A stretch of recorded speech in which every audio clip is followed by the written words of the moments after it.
I would like to dedicate this speech to my late grandmother. Due to her and many other people in my family, from a young age I felt at home in nature. It was a place of solace and happiness for me. And I would spend countless hours exploring the bush around my home, being in awe of the complexities and beauty of Mother Nature.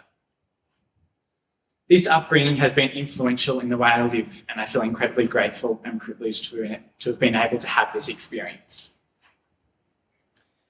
While I've understood the importance of nature connection for a long time, as I matured, I began to delve deeper into this concept and began to struggle with the complexities of integrating this connection to nature into a world that is deeply antagonistic to such an idea. Through in-depth discussions and thought-provoking workshops, the Wattle Fellowship has helped me tease out these problems, and in doing so has taught me a valuable lesson. There are rarely exact solutions to the complex problems the world faces, but engaging in them critically with an open mind is exceptionally important. Undertaking the Wattle Fellowship has been one of the greatest privileges of my life. I have both learnt new skills, but also refined and revised my values and ethics.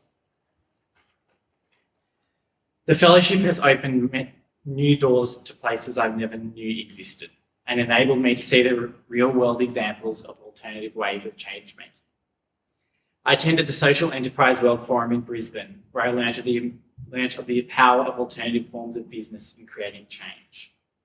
And I also attended Change Fest in Tasmania, a smaller community-based conference focused on creating place-based change with community at the heart. These two opportunities, along with others, have helped me immensely in creating a vision of how to create change that is holistic and aligns with environmental, but also social and cultural needs. Such experiences have been significant in shifting my perspective on change making. As I entered the Wattle Fellowship feeling like I had to fix large-scale systematic problems. But after this journey that the fellowship has been, I have begun to recognise the importance of small but purposeful steps, that I can make a difference in this world without having to radically change it. My project grew out of this recognition that while we're at the edge of a climate collapse, I alone cannot fix these problems, and believing that I must is so overwhelming, I end up doing nothing.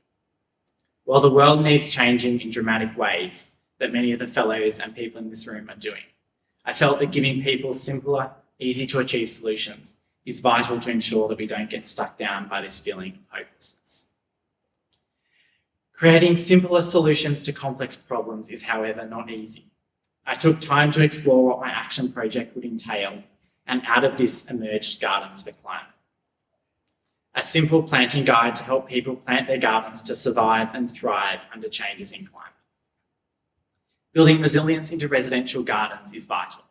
They're important refuges of biodiversity and habitat, but don't have the resilience that large-scale ecosystems have.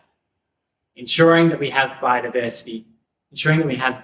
but also beautiful gardens in the future is so important for our connection to nature and mental health. COVID more than ever taught us this. Gardens for Climate works off a fairly simple idea. The world's climate is changing faster than plants have the ability to both adapt to these changes or even disperse to areas of conducive climate. Climate predictions for Melbourne suggest that by 2050, our climate will be like that of current Wangaratta. So therefore prepare for this reality, we can look at plants currently in the Wangaratta region and plant them in Melbourne so that as we get closer to 2050, there are plants in the ground ready to take place of those that unfortunately will not make it.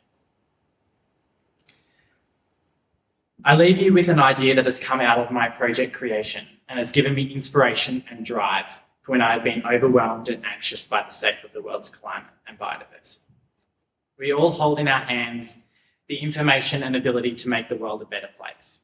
While planting a single plant in your garden may not seem like a big enough step, that plant will grow and provide food and shelter for families of birds, bees, bats, and insects. A single plant can change their life and the future of their species. So I hope you leave today with the understanding that building resilience into your garden is not as complex as it may seem. And I have a resource to help you make that first step. I even have some with me right now, so you can get one later. Thank you.